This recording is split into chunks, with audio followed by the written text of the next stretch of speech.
So time na ba talaga para lumipat tayo sa Linux? Okay?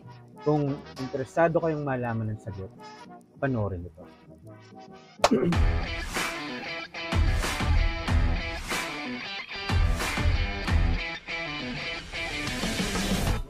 Okay, so eto na nga, meron akong nabasa so meron akong mga naririnig o may mga nabasa ako. I was actually, last time I was browsing or looking for a new desktop or laptop, and then may nabasa ako na yung may bagong feature or magkakaroon, I'm not quite sure, or may bagong feature ang Microsoft na gagawing parang ano na siya, by default, meron na siya. So, siguro sa computer nyo, pag next update, pwede ma-activate yon. So, ano to? Ang tawag dito ay recall. So, ano nga ba ang recall? Ang recall kasi ito. So, sabi dito, uh, tingnan natin. Punta ko yung website. So, sabi dito is retrace your steps with recall. So, base kasi dito sa pagkakaintindi ko, okay, you can correct me if I'm wrong, na ang recall ay parang, ang tawag dito, ay parang yung parang time machine ng Mac, or parang magre-revert. Pwede ka, kumbaga, parang may halimbawa, may hinahanap ka, may nakalimutan ka na parang ano ba yung hinahanap ko last time. So this is an AI or uh, artificial intelligence na pre-install na i-install ng Microsoft sa software nito. So ngayon, ano to? So sabi dito, retrace your steps with recall. So sabi dito, search across time to find the content you need. Now, then re-engage with it. Now, with recall, you have an explorable timeline of your PC's past. So parang ano to eh, ang tawag dito, yung pagka may nagka-problema yung Windows mo. So, hindi kasi ako masyadong maano sa Windows eh. Um, yung parang image na magre-revert ka, 'di ba? Parang ganon. So, yan, senior moments. So ngayon, sabi dito, now recall takes snapshots of your screen.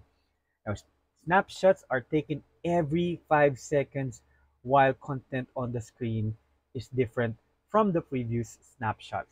Okay, so baka kung interesado kayo, eto yan. Actually, type nyo nga lang sa Google is Microsoft Recall eh. Ayan, no? Microsoft Recall. And then, dadali nyo. Punta tayo sa overview. Sa overview. Receipt. Okay.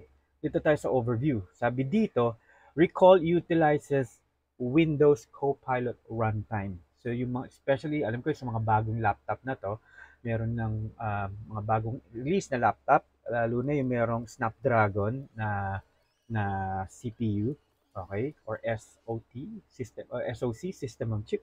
So, sabi dito, Recall utilizes Windows Copilot Runtime to help you find anything you've seen on your PC.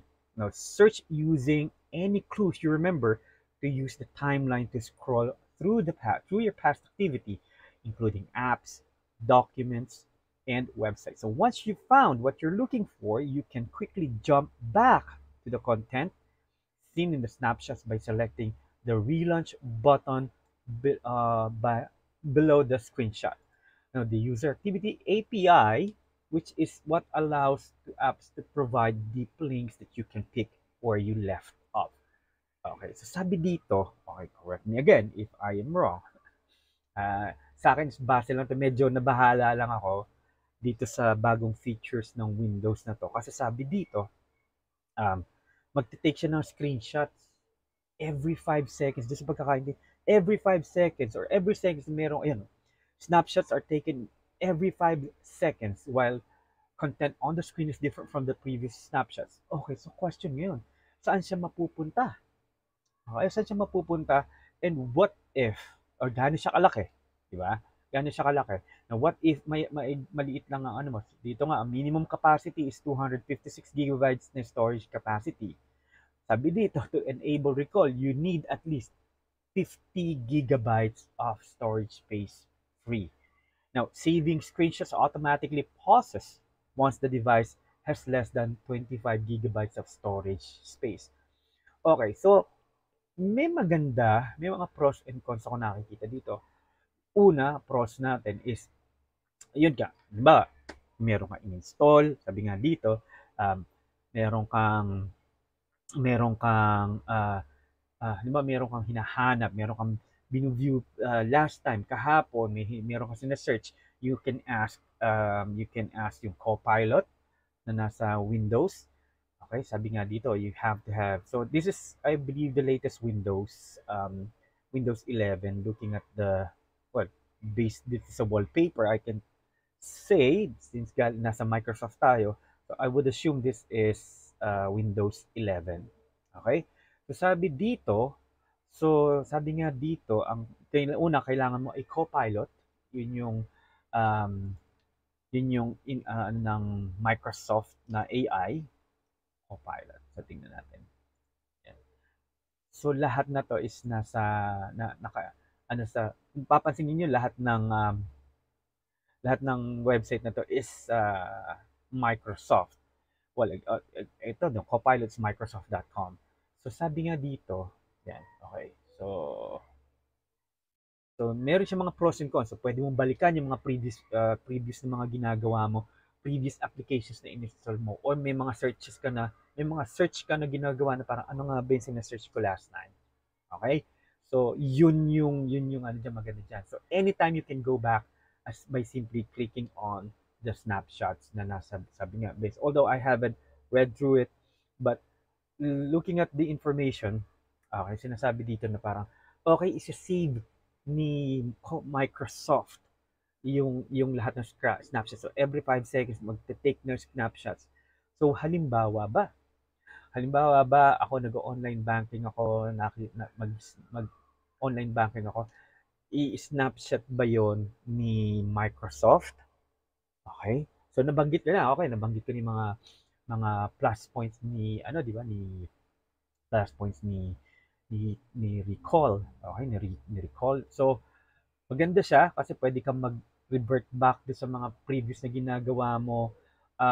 Not sure, let's say, if kumbaga yung sa part lang na yon nababalikan mo kasi since AI na to, so artificial intelligence, so I would assume na yun lang part na yun, wala na siyang ibang babaguhin. What if for this second or for this time of the day, eto mga ginawa ko buong maghapon, okay, and then the next day, what if yung particular lang doon sa ginawa ko na yun maghapon, one particular na ginawa ko doon, yun lang yung gusto kong balikan. So, anong gagawin ni recall doon? Yun lang bang part na yun pwede kong makuha? So, hindi pa siya actually clear on my understanding. You can clarify, you can correct me if I'm wrong. Okay, leave nyo comment nyo sa comment section. Ito ang aking point of view lang. And ngayon, dahil meron siyang snapshot na sinesave sa system, okay, gaano ba to ka-safe na ka-safe na naka-save sa inyong system to? Okay. Considering maraming magagaling na way around sa mga ganyan, and since this is a newly applied applications or applications sa system, gaano ba to ka-safe para sa mga Windows user? Considering Windows is, well, kaya nga ako naka-Linux, most of the time naka-Linux ako. Is ang Windows kasi ay isa sa mga out of the 3 or sabihin natin 4 operating system. So we have Windows, we have Mac, we have Linux, and we have Android. Okay? So iba pa, meron pa mga ibang open source. So dun muna tayo sa 4 na operating system na widely used. Unang-una, number 1, pinakamalaking percentage ng gumagamit, especially sa computer. Unless right now you're watching this video sa cellphone mo, so most probably iOS and Android. So let's gawin na natin 5. Okay, fine. Gawin natin 5. So Windows, okay, Microsoft, and Mac operating system if you're using a Mac laptop or desktop. Linux. So ito medyo madalang to talaga, madalang. Sa 10 siguro na nakausap ko.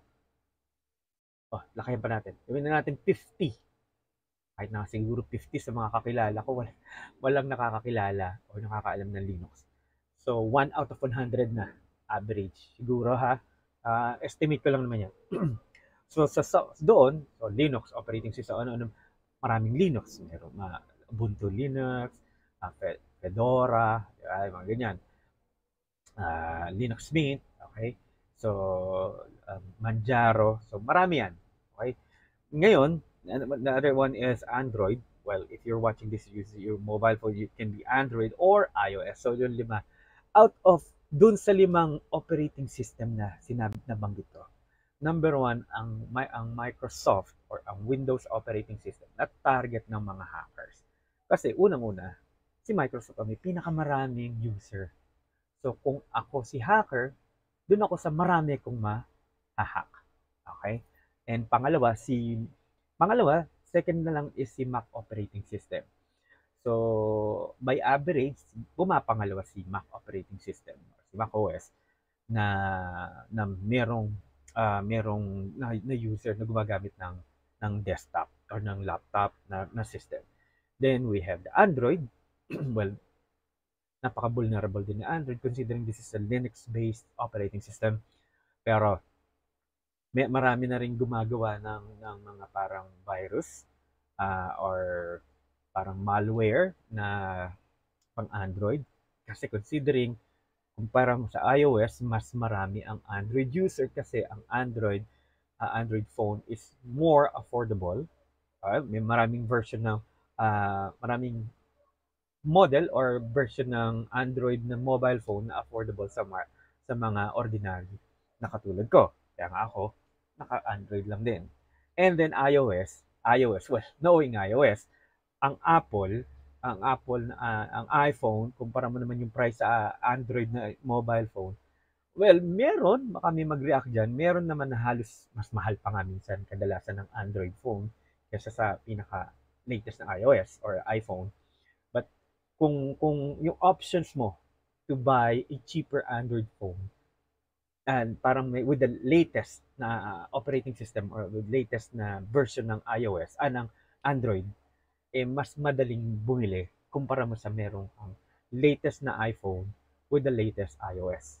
Kasi yung iPhone o yung iOS, minsan pagka medyo luma na yung mobile phone mo, hindi na siya supported ng upgrade or ng update.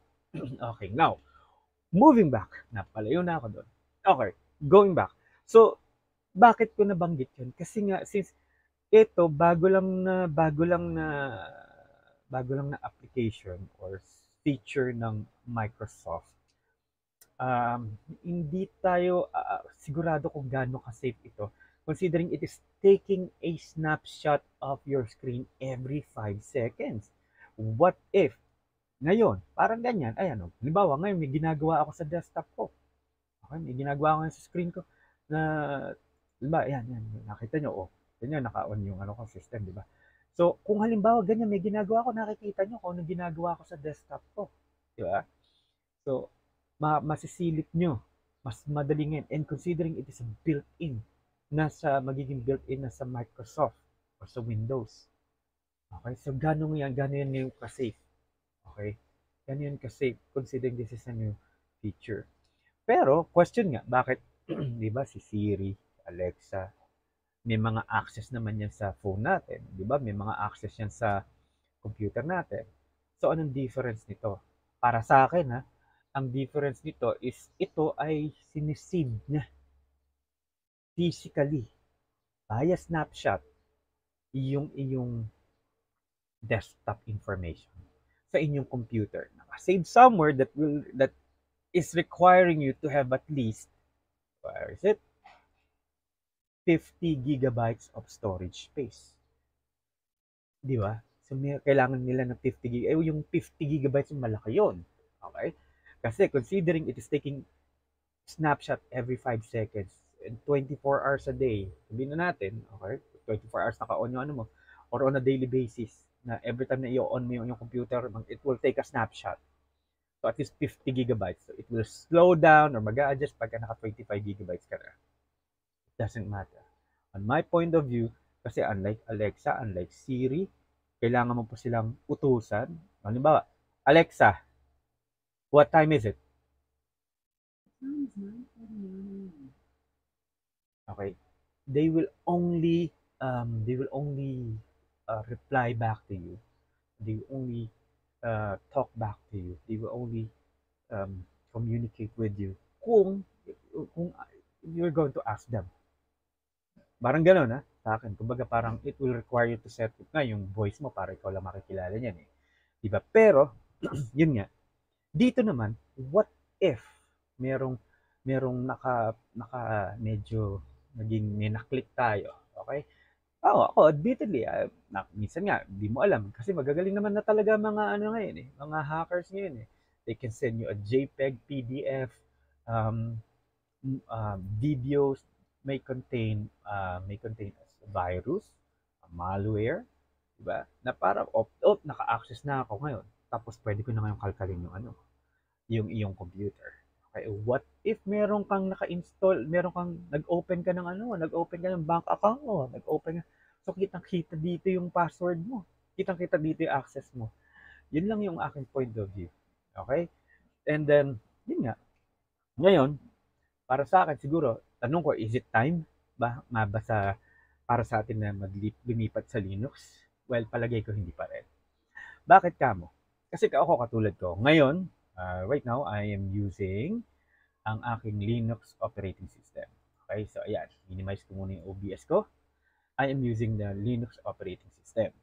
So for now, sa ngayon, pag ang ginagawa ko, halimbawa, browsing lang browsing lang sa internet, nood na YouTube, nood ng ano, kung ano na uh, sa computer or sa may websites, mas safe siyang mag-browsing kaysa ng mga websites compare mo sa compare mo sa, let's say, if you're using Windows or Mac. Bakit kamo mas mas less siya na magkaroon ng chances na ma-infect ng mga viruses. Pero siyempre, ingat-ingat pa rin sa mga pinupuntahang websites. Okay? Ngayon, katulad nito, ayan, tulad yan, pwede kong punta sa YouTube. Diba? Magpunta ako ng YouTube, manood ako ng kahit anong gusto kong mapanood sa YouTube, okay? O kaya kahit ibang website ang gusto kong puntahan. So, pwede kong puntahan at feeling ko secured ako. Ngayon, in any case, kailangan kong kailangan kong mag-send ng mga reports or kung ano man. Teka nga, bakit kasi yan. Kung kailangan magbasa ng mga reports, meron din naman tong Office Suite. Ayan. Oh. Diba, gusto kong mag-create ng documents or any ng aking Word documents. Ayan, hintayin natin. So, dahil siguro kaka-update lang, ay pambubukas. Okay. So, yan, ganon. Diba? At ang maganda rin, ayan, WPS for Linux. So, ayan. So, ayoko yan. Baka mamaya ako, mag-new, na lang tayo. Gawa tayo ng bagong document. Okay. Hoy, bagal. So, pasensya na kayo. Medyo mabagal dahil naka-on ang aking OBS. Yan. Document. Okay. So, makikita nyo, ito yung WPS. So, alam ko, siguro yung iba dyan, meron na rin kayong WPS sa inyong Android na Android phone o kaya sa inyong, not quite sure if this is installable sa iOS, pero ito yung exactly, almost nearly the same as Microsoft Word. Kaya lang, sabi nga ni Mrs., hindi siya kasing yung mga features ni Microsoft Word, yung iba wala, or minsan pag inopen mo dito yung mga Microsoft files mo, yung mga Microsoft documents mo, parang hindi siya nag-o-open na mabuti or hindi kasing same as the Office Suite. Pero alam mo, a new version, so do you want to update it? Siguro next time na lang. Ignore ko muna. Diba? Free din ang update yan. Okay? So, kung titingnan yung layout, halos parehong-pareho ng Microsoft Word. Okay? So, yan yon. So, yan ang ating Office Suite. Ngayon, tanong. Okay. Teka. Isa pa, meron ding mga ano dito. Ito yung mga applications na usually ginagamit ko. Merong Audacity, okay? May Handbrake, Hidden Live kasi yung isa ito sa mga dahilan. So mamaya babanggitin kung bakit hindi pa rin ako makapag-full Linux, makalipat sa Linux. Kahit ako mismo, hindi ako makalipat ng Linux, ng full Linux desktop experience. Parang gusto ko burahin yung SSD drive, yung SSD ko na naka-Windows, tanggalin ko na lang sana yon at full Linux desktop. Pero kahit si Mrs. kasi mahihirapan din na gumamit nito dahil may mga ginagawa siya na hindi niya magawa sa Linux. Considering meron naman ding Office Suite na almost the same as Microsoft Office Suite. Okay, so ayan.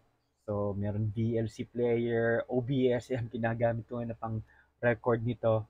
And then Kdenlive, yan din yung ginagamit ko na dito pagka naka-Linux ako. Pero unfortunately, um, hindi siya yung ginagamit kong video editing software hindi nag-work sa Linux. And tinry ko na rin lahat ng paraan, pero unfortunately, hindi siya talaga nagpa-function na mabuti. And ang maganda lang kasi dito sa Linux, kahit mababa ang iyong specification ng iyong computer, or kahit na sabihin na nating 19 matagal na ang iyong computer, the probability if you'll be able to install and run Linux smoothly in your system or desktop system, mataas ang possibility. Okay? So, yan, tingnan nyo. I'm running, so I have 16 gigs of RAM. Hindi halos gumalaw yung RAM ko, yung CPU ko. Yan dahil nga madami akong nagra-run sa background. Okay? So, yan. Ngayon, the question is, nagre-record pa ba? Okay. Now, the question is, lipat ko na nga ng ano. Yan. Now, the question is, kaya na ba nating lumipat? Parang sagot ko na kanina. Kaya na ba natin lumipat yung mga desktop? Hatching lang ako. Okay, ulit na natin. So, the question is, kaya na bang lumipat ng isang ordinaryo tao sa isang ordinaryo na katulad ko na lumipat sa desktop, sa Linux desktop? Okay. Kung ang ikaw din actually makakasagot yun. Kung ang ginagawa mo sa inyong desktop ay browsing, okay? So kung lahat ng trabaho mo, you can do this on a browser, Google Chrome, kasi may Google Chrome din naman ng Linux, okay? Google Chrome, o kaya tas more on video, load ka lang ng video, Netflix, YouTube, Disney Plus, okay? Tapos mga minor worksheet ginagawa nyo or spreadsheets, okay? Pwede nyo gawin yan sa Linux. Pero kung meron ka mga applications, let's say if you're working, let's say, gamer, pwede na rin. Well, hindi pa totally kasi nga may mga applications pa na executable files lang, mga games na executable files, pag dinownload mo, hindi mo gra-run na maayos sa Linux operating system. Merong Steam, ang Steam is a Linux-based, correct me again if I'm wrong, it's a Linux-based operating system na na magra-run na maayos sa inyong Linux desktop unless it is requiring you to use an anti-cheat. Yung mga ganun na hindi ako gamer pero yun nga, dahil nagre-require ng anti-cheat, so nagkakaproblema daw pag kami nagre-require ang isang game ng ganon. Pangatlo, ano pa ba? Let's say if you're a graphic artist, okay? Sinasabi niyo ba, sige, meron namang GIMP dyan, yung GIMP, magandang replacement dyan, or alternative for Adobe Premiere or Adobe, Photoshop, okay? Well, palagay ko hindi talaga. But it's still an alternative. There are still some features of Adobe Photoshop na hindi mo magagawa sa GIMP. Okay? Pwede mo pagtsagaan si GIMP. And considering this is a free and open source software, libre na nga to, magrereklamo ka pa ba? Di ba? Lahat ng system applications na meron dito sa Linux, libre. Okay, libre. Kaya nga nakaka-tempt na parang gusto ko itong gamitin. Ito na nga lang ang gagamitin ko for the rest of my life. Pero unfortunately, ang problema kasi talaga, the Linux system itself is good. Kasi katulad niyan. Di ba? Katulad niyan. Ginagamit ko Linux. Di ba? Yan, Linux. Nagra-run yung OBS ko. May mga applications ako, may Firefox, may Google Chrome, okay, may OBS, may mga video player. Ito, emulator. Pag gusto ko mag-games, meron din ako dyan.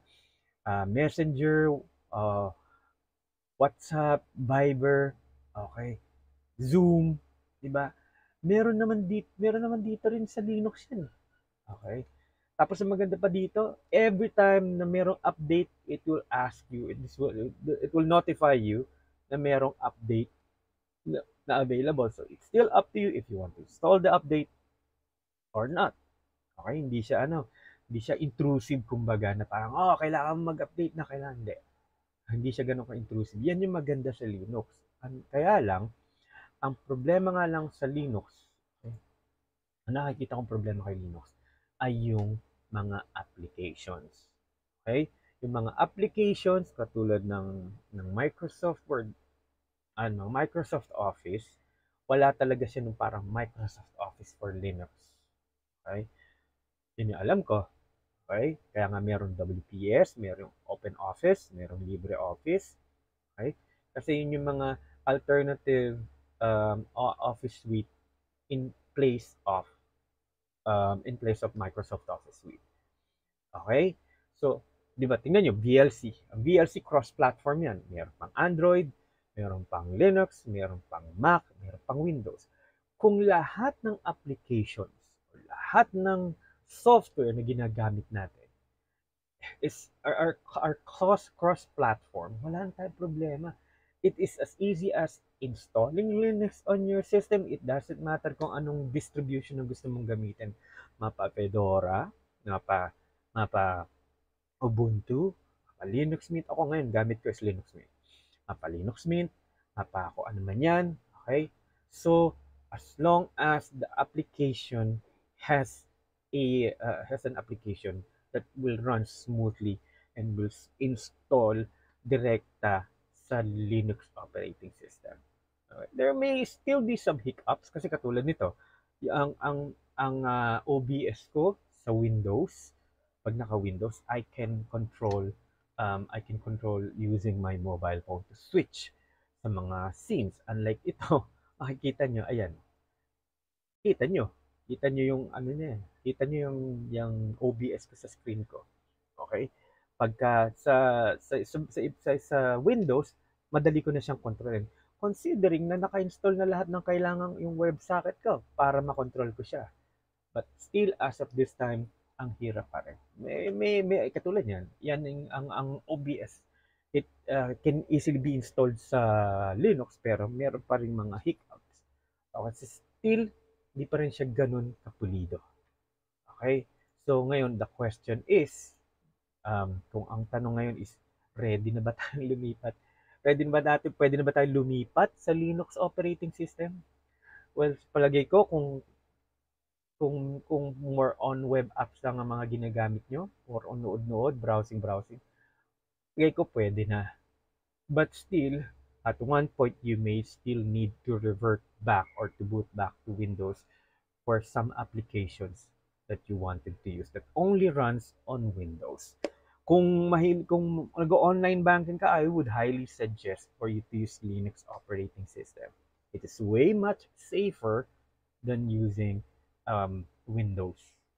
Okay? You can argue with me. You can argue with me on that. Okay? Pero what I can only guarantee, based on my own experience, it's way much safer to use to do an online banking sa Linux operating system than using Windows. Okay? So if you have any comments or any suggestions or any reaction, you can please feel free to leave it down at the comment section. I'll see what I can do. I'll do my best to reply back, okay, based on my sa akin yung pagkakaintindi. Okay, so we can share our knowledge. Okay, so tingnan natin, we'll see. And so there you have it. If you think na you like this video, please don't forget to hit the like button. Please don't forget to subscribe, share. Okay? So, next time ulit, mag-usap tayo.